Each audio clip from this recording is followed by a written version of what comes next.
Selamat ya, Anda bisa masuk surga, kata malaikat. Dan nanti ada amalan spesial yang ketika Anda masuk, semua malaikat mengunjungi ke tempat Anda. Masya Allah, selama ini yang mengunjungi Ustadz pun belum tentu datang ke rumah Anda. Yang datang mungkin tetangga, itu pun kalau kenal. Tapi di langit nanti, siapkan oleh Anda. Gak apa-apa, manusia gak kenal saya selama di dunia. Gak pengen saya ria. Di akhirat, malaikat yang kunjungin Anda. Ya. Jannatu addin yadkhulunaha wa man salaha min abaihim wa azwajihim wa dhurriyyatihim wal malaikatu yadkhuluna alaihim min kulli bab salamun alaikum bima sabartum. Begitu masuk surga ditengok oleh semua malaikat. Tadinya berbaris di pintu surga. Setelah itu datang berkunjung, ucapkan selamat, selamat, selamat, selamat. Masya Allah. Datang malaikat Jibril, datang malaikat Mikail, malaikat maut juga. Maaf ya, nyabut nyawa dulu. Enggak, biasa aja.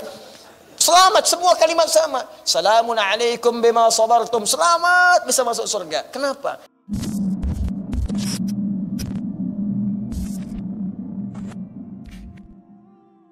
Assalamualaikum warahmatullahi wabarakatuh. Sahabat muslim, di dunia yang penuh dengan tantangan dan ujian, kita selalu berharap mendapatkan tempat terbaik di sisi Allah. Salah satu tanda keberhasilan kita di dunia adalah amalan yang kita lakukan dengan ikhlas. Dalam video kali ini, Ustadz Adi Hidayat akan menjelaskan siapa orang yang akan disambut dengan sukacita dan diberi selamat oleh para malaikat di surga kelak. Simak penjelasan beliau dengan penuh perhatian, karena setiap kata yang disampaikan sangat berharga untuk meningkatkan kualitas iman kita. Jangan lupa untuk subscribe dan aktifkan lonceng notifikasi agar Anda tidak ketinggalan video-video bermanfaat lainnya. Selamat menyimak. Di pertemuan yang lalu kita telah belajar membaca dari sebagian kitab tafsir, khususnya yang dituliskan oleh Al-Imam Ibn Kathir dalam tafsirnya kitab Al-Quranul Azim atau Tafsirul Quranil Azim yang sering dikenal dengan tafsir Ibn Kathir. Di pertemuan lalu kita telah bahas bahwa Al-Fatihah memiliki banyak nama. Ya, itulah namanya itu. Ada anak tadi yang nyampaikan, betul katanya, baik ya. Itu bahasa baik. Namanya ada 10 nama setidaknya yang tercatat dalam kitab-kitab tafsir disampaikan oleh para ulama. Di pertemuan lalu sudah kita bahas, ada Ummul Kitab, ada Asasul Quran, ada Al-Kafiyah, ada Asy-Syafiyah, ada Ar-Ruqyah, ya, yang telah kita bacakan, ada As-Salah, ada Alhamdu, ada Asy-Syifa. Setidaknya ulama menghimpun ada 10 nama yang terkait dengan nama Al-Fatihah. Baik, saya bacakan kaidah dulu ya dalam ilmu tafsir. Nanti kita praktikkan di setiap nama-nama Al-Quran. Di kaidah Arab itu, dimanapun, bukan hanya Al-Quran. Jika seseorang memiliki atau sesuatu memiliki nama sifat yang baik-baik, lebih daripada satu, ini menunjukkan bahwa orang itu atau apa yang sedang dibincangkan itu sifatnya istimewa. Contoh begini, ada orang misalnya namanya Ahmad. Ahmad ini punya sifat jujur, sabar, tawadhu', qanaah, dermawan. Saya tanya pada Anda, Ahmad ini orang baik tidak? Baik, bukan sekedar baik, istimewa. Karena dia mencakup hampir semua jenis-jenis sifat-sifat kebaikan. Kalau ada orang jujur, dia jujur. Kalau ada orang tawadhu', beliau tawadhu'. Kalau ada orang sabar, beliau sabar. Kalau ada orang qanaah, dia qanaah. Begitu mencakup semua sifat-sifat ini menunjukkan orang itu istimewa. Kan ada orang jujur tapi kurang sabaran, ada. Ada orang sabar tapi kurang jujur. Banyak. Pencuri itu sabar banget tapi jujur tidak. Hah? Ada 2 orang mencuri, yang satu bosnya, satu baru masuk gitu, sedang di training. Ya. Ngambil motor, kecepatan cuma 3 detik, dia udah 4 detik belum selesai. Bos gimana nih? Sabar, terusin aja. Sabar, Anda bayangkan. Ya sabar, tapi nggak jujur. Tapi yang paling menarik, orang bermaksiat bisa sabar. Kenapa Anda beramal soleh nggak bisa sabar? Itu sekarang banyak terjadi tuh. Orang bermaksiat bisa sabar. Kenapa Anda berbuat taat gak bisa sabar? Nonton bola bisa sabar. Nungguin sampai alarm di setel, kopi disiapkan, kacang Garuda dan macam-macamnya hadir semuanya. Ada semua, nungguin bola final. Menang. Menangis jagoannya. Kalah. Untuk nungguin bola, kenapa untuk tahajud tidak bisa Anda lakukan seperti itu? Kenapa kita tidak bisa bersabar dalam kemuliaan? Kenapa tidak bisa sabar untuk mengerjakan sholat? Dan dunia itu memang untuk tempatnya sabar untuk beramal soleh. Makanya orang sabar ketika beramal soleh, sabar dalam sholat, sabar dalam menghafal Al-Quran, sabar dulu. Nanti setelah dihafalkan selesai itu kenikmatannya tidak akan pernah terbatas dalam kehidupan. Sujud antum ketika selesai 30 juz itu. Sujud, menangis. Bukan cuma Anda, telepon ke orang tua. Ma, sekarang apa? Kakak sudah apa? Kenapa? Kakak sakit. Bukan ma. Alhamdulillah. Kenapa? Kakak sudah hafal 30 juz. Allahu Akbar di sana. Mama kenapa? Allahu Akbar, sujud langsung turun. Air matanya berderai keluar, seakan-akan mendapati sesuatu yang lebih daripada dunia dan seisinya. Enggak. Tapi sabar gitu. Sabar menghafal, sabar bangun malam sampai tiba kenikmatan itu. Dulu-dulu mau bangun malam susah gitu. Kan saya sering katakan setel alarm itu sampai 3 kali Anda bayangkan. Mau bangun jam 3, setel alarm dari jam 2. Jam 2, 2:04, 2:30. Betul, alarm pertama mematikan alarm kedua. Alarm kedua diset mematikan alarm ketiga. Alarm ketiga belum tentu bangun. Tapi kalau sudah nikmat, ketinggalan 1 malam, Anda bisa menyesal seumur hidup. Subuh 4:40, Anda bangun 4:35. 5 menit lagi sebelum azan, Anda bisa katakan, ya Allah terlambat. Padahal belum subuh. Anda katakan terlambat, padahal belum subuh. Dulu berbeda. Subuh 4:35, bangun 5:34. Gak mikir, itu biasa aja. Sekarang lain, ya Allah terlambat saya. Padahal belum sholat subuhnya, belum azan. Anda bisa terbayang. Tapi awal-awal itu sabar itu penting. Dan perlu ilmu, kalau nggak ada ilmu berbahaya. Saya punya teman di pesantren dulu. Berhijrah dia, Masya Allah. Tadi saya mau bangun malam nanti tahajud. Bagus. Malam Jumat pertama dia merubah. Malam sholat. Lama dia sholat itu. Masya Allah. Ya Allah mudah-mudahan dia berubah jadi baik. Saya bilang kan. Subuh saya berangkat ke masjid. Saya lihat dia tidur. Saya bangunkan. Ayo. Ya. Berangkatlah saya. Pulang dari masjid. Posisi nggak berubah. Tidur juga. Saya pikir teman saya udah sholat nih. Ya sudahlah. Bismillah. Karena hari libur Jumat di pesantren. Jam 9 saya masih lihat tidur. Saya bangunkan. Kamu sudah sholat subuh belum? Dia bilang, Adi, di mana sih kamu? Saya sudah jamak tadi dengan tahajud. Saya sudah jamak dengan tahajud. Hijrah itu penting, iman itu dibutuhkan, tapi ilmu itu juga mendukung. Jadi kalau berhijrah tanpa ilmu, berantakan antum. Paham ya? Saya sudah jamak dengan tahajud. Nah ini penting saya sampaikan untuk poin-poin ini supaya kita mengerti gitu. Ada sesuatu yang mesti berubah dalam kehidupan kita. Cuman dasarnya mesti lebih baik. Mesti ada perubahan-perubahan menuju lebih baik daripada hari-hari sebelumnya. Nah saya ingin kembalikan tadi. Jadi kalau ada nilai-nilai kemuliaan itu ditunjukkan pada seseorang, ini nampak salah satunya dengan banyaknya nama-nama sifat yang melekat kepadanya. Nah, makanya kejarlah dengan sabar. Sabar. Sambutan malaikat kepada ahli surga. Saat mulai pertama masuk surga, itu kalimat sabar. Ya, salamun alaikum bima sabartum fa ni'ma uqbaddar. Quran surah ke-13 ayat 24. Selamat ya, Anda bisa masuk surga kata malaikat. Dan nanti ada amalan spesial yang ketika Anda masuk, semua malaikat mengunjungi ke tempat Anda. Masya Allah, selama ini yang mengunjungi ustadz pun belum tentu datang ke rumah Anda. Yang datang mungkin tetangga, itu pun kalau kenal. Tapi di langit nanti siapkan oleh Anda. Gak apa-apa manusia gak kenal saya selama di dunia. Gak pengen saya ria. Di akhirat malaikat yang kunjungin Anda. Ya. Jannatu addin yadkhulunaha. Wa man salaha min abaihim wa azwajihim wa dhurniyatihim. Wal malaikatu yadkhuluna alaihim min kulli bab. Salamun alaikum bima sabartum. Ada ahli surga yang bisa menggandeng seluruh anggota keluarganya. Dia jadi pemimpin untuk keluarga besarnya ke surga. Dia pakai mahkota, pakai jubah, pakai gelang-gelang emas. Bajunya bagus, mahkotanya indah. Dia gandeng bapaknya, ibunya, istrinya. Semua keluarga besarnya di belakang ikut. Begitu masuk surga, ditengok oleh semua malaikat. Tadinya berbaris di pintu surga. Setelah itu datang berkunjung, ucapkan selamat, selamat, Masya Allah. Datang malaikat Jibril, datang malaikat Mikail, malaikat maut juga.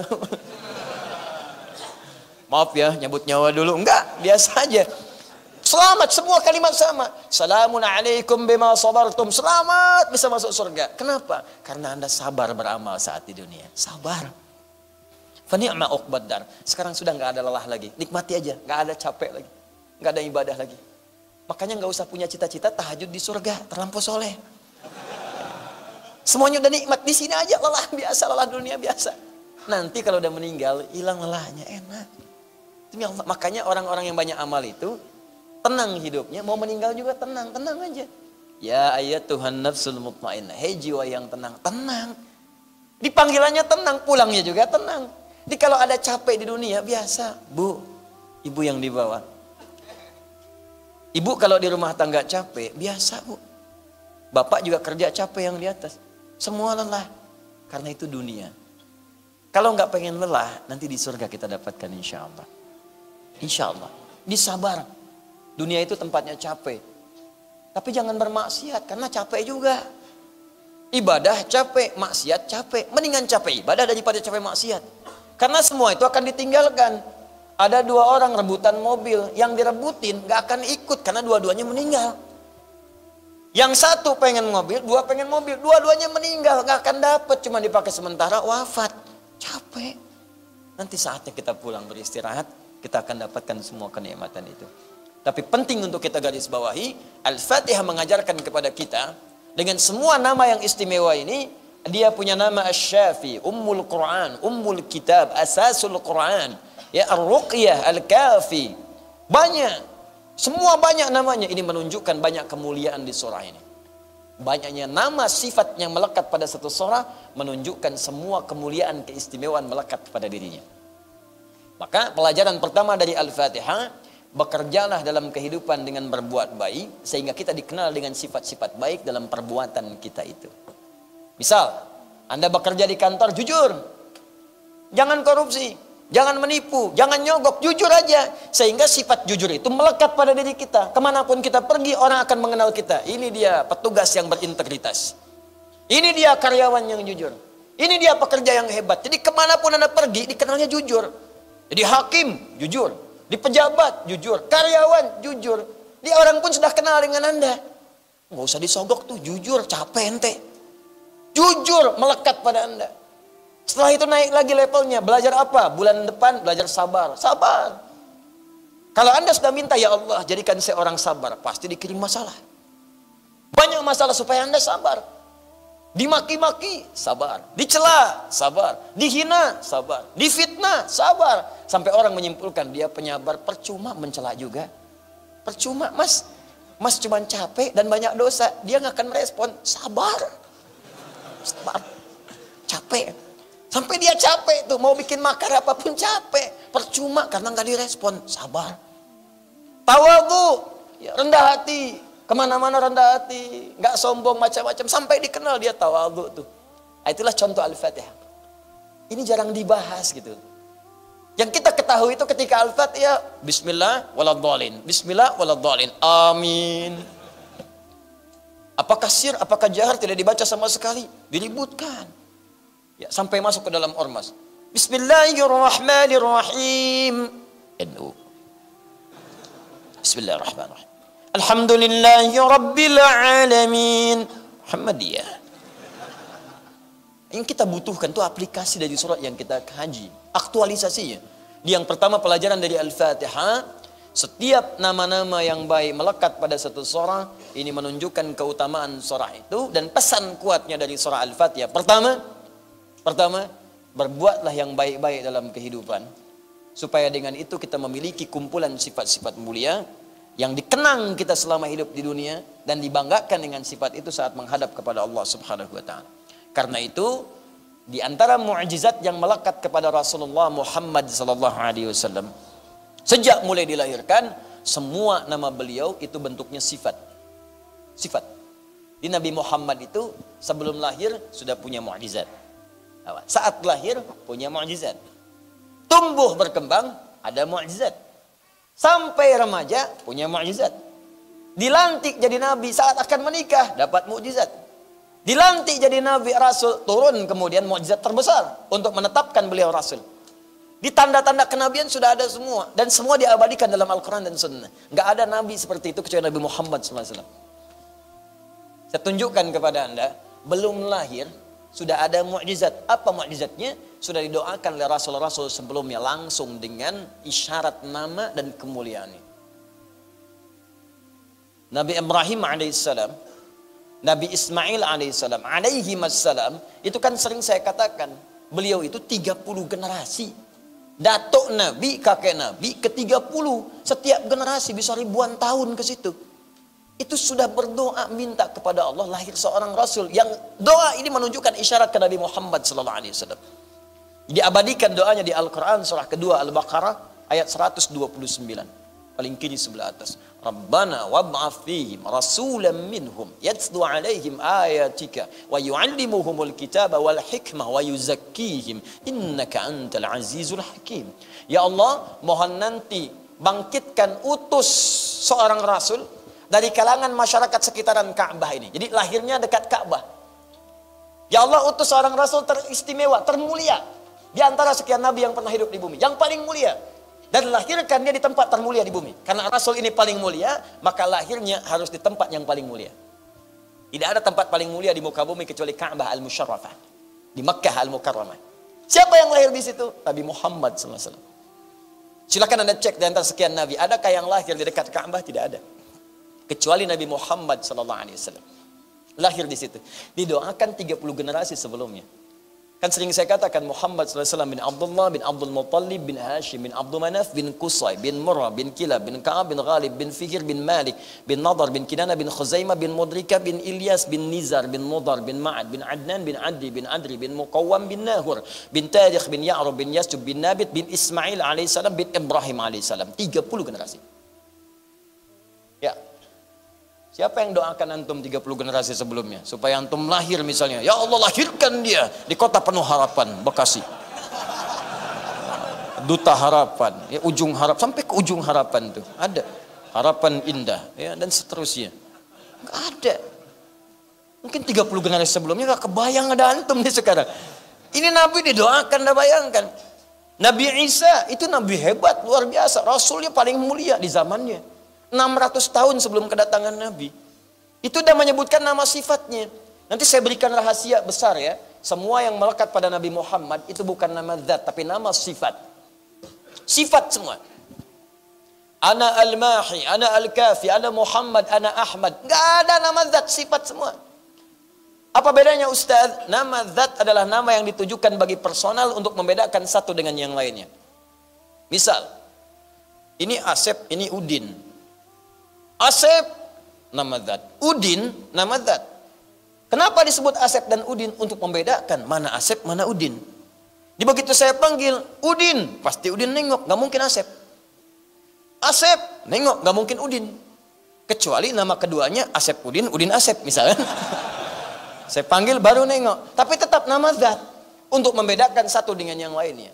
Tapi nama sifat tidak. Nama sifat, nama yang melekat pada seseorang dengan kemuliaan yang dominan yang melekat padanya. Nabi Muhammad satu-satunya Nabi Rasul yang pernah hidup di bumi yang semua namanya melekat sifat pada dirinya. Nggak ada nama zat. Muhammad disebutkan 4 kali dalam Al-Quran, semuanya sifat. Quran surah ketiga ayat 144. Quran surah ke-33 ayat ke-40. Quran surah ke-47 ayat yang kedua. Quran surah ke-48 ayat ke-29. Muhammad. Sifat. Dari kata Mahmud.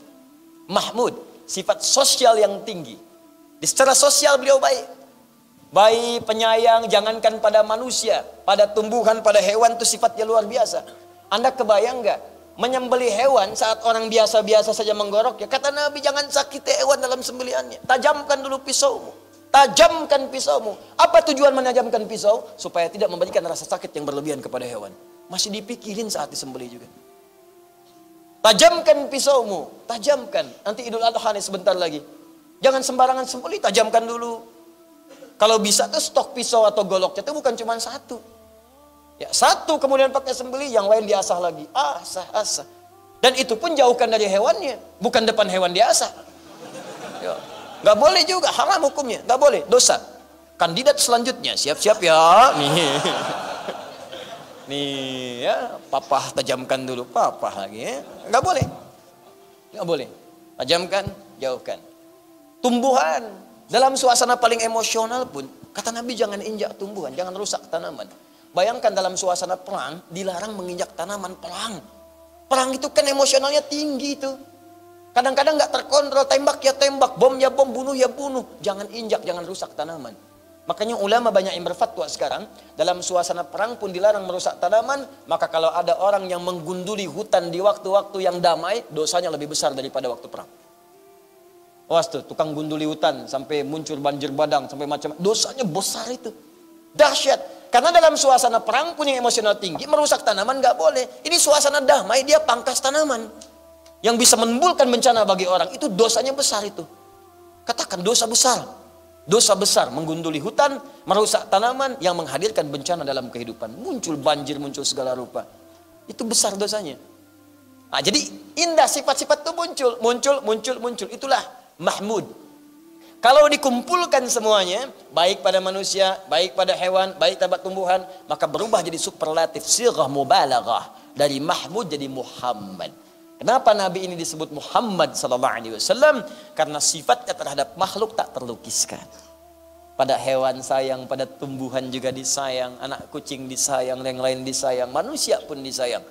Yang belum beriman didoakan, didakwahi dengan cara yang lembut, penuh dengan kebaikan. Orang melihat beliau bicara langsung masuk Islam. Buktinya ada Abu Hurairah, buktinya Jundub bin Junadah. Ini Jundub ini pembegal, tangannya kasar, tampilan sanggar. Datang lihat Nabi baru berkata, tunduk, asyhadu an la ilaha illallah, asyhadu anna Muhammad Rasulullah. Coba. Indah gitu. Indah luar biasa. Kenapa kita tidak coba itu? Bisa nggak orang lihat antum itu nikmat rasanya gitu? Ya. Lihat antum tuh enak, Masya Allah, ini luar biasa. Ya, dari kejauhan saya kan antum udah lihat dari jauh, Masya Allah, ada dia nih, yuk lari. Nah, berarti ada masalah. Tapi kalau antum nggak kelihatan pun dikejar-kejar, berarti ada sesuatu yang baik pada diri antum. Cuma mulailah itu. Biasakan tuh di rumah tangga, supaya istri menatap suami itu enak gitu. Masya Allah. Kenapa mah? Pak, enak lihat papa. Itu. Kayak Ronaldo ya mah. Siapa tuh Ronaldo Pak? Jangan-jangan teman papa ya. Tapi indah gitu. Indah. Maka nanti ada banyak hadis di rumah tangga itu indah. Tatapannya melahirkan pahala. Suami itu kalau tatapan ada pahala. Tapi tatapan sayang ya, bukan tatapan benci dan penuh persoalan. Wah. Ahmad berubah. Ahmad itu sifat kemuliaan secara vertikal. Dari kata Hamid namanya. Hamid. Hamid itu satu sifat baik, punya unsur vertikal. Hablu minallah. Jadi kalau rajin tahajud, satu aja. Puasa belum. Tapi tahajud terus ya, kerjakan. Ahli tahajud dia. Orang misalnya bangun jam 3, dia jam 2 bangun. Kadang tidur cuma 2 jam. Ngejar tahajud aja. Bangun. Zikir setelah itu. Puasa? Tidak. Hafalan Quran? Belum banyak. Tapi tahajud luar biasa. Kadang-kadang bawa mushaf, baca.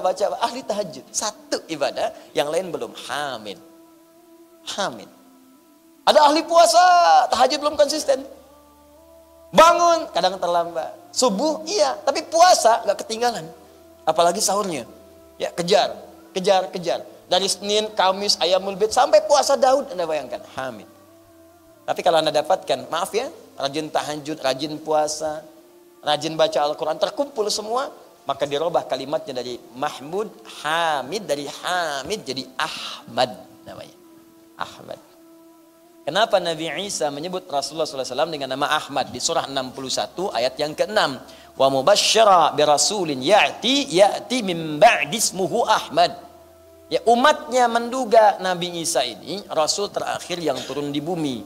Karena ada ramalan di kitab-kitab itu, rasul terakhir itu sifatnya punya sifat kasih yang dalam. Dan Nabi Isa punya kemiripan dengan Nabi Muhammad di situ.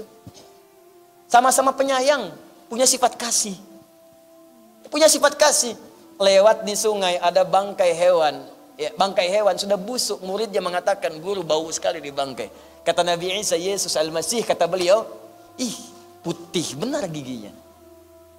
Kata muridnya, guru kenapa berkata begitu? Kata Nabi Isa, manusia yang mengucapkan apa yang difikirkannya. Kalau yang difikirkan jelek, yang keluarnya jelek.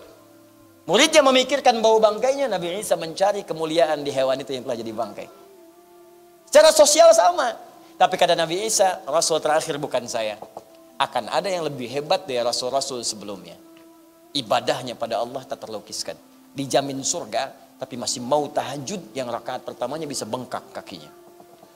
Dijamin surga. Tapi kalau infak, dia tidur, bagian belakangnya masih ada bekas-bekas di punggungnya. Tapi kalau infak, 100 ekor unta, sekian ratus unta, sekian ratus keluar. Lillah. Bacaan Qur'annya luar biasa. Kesaksian sahabat banyak. Paling indah bermakmum di belakang Rasulullah. Tak terasa rakaat pertama 100 ayat. Tak terasa rakaat pertama selesai Al-Baqarah. Tak terasa rakaat pertama nyambung Ali Imran. Tak terasa nyambung An-Nisa. Tak terasa rakaat pertama 5 juz 4 halaman. Tak terasa besoknya tak mau ikutan lagi. Itulah Ahmad. Maksud saya, Nabi itu diutus jadi contoh. Kalau beliau mahi kafi Ahmad Muhammad, maka kita umatnya dimintalah meniru semua keistimewaan ini. Dicari kemuliaan dari situ. Itu pelajaran pertama dari Al-Fatihah. Masya Allah. Penjelasan yang luar biasa dari Ustadz Adi Hidayat tentang orang yang akan disambut dengan kebahagiaan oleh para malaikat di surga, ternyata adalah orang-orang yang sabar beramal soleh ketika di dunia. Semoga kita bisa menjadi bagian dari orang-orang yang mendapatkan sambutan mulia tersebut. Teruslah belajar, tingkatkan amal ibadah, dan perbaiki diri dengan penuh kesabaran untuk meraih keridaan Allah. Bagikan pendapat Anda di kolom komentar, dan jangan lupa untuk menyebarkan video ini agar lebih banyak orang yang mendapatkan manfaat. Klik subscribe, serta aktifkan lonceng notifikasi, agar Anda selalu mendapatkan dakwah yang bermanfaat. Wassalamualaikum warahmatullahi wabarakatuh.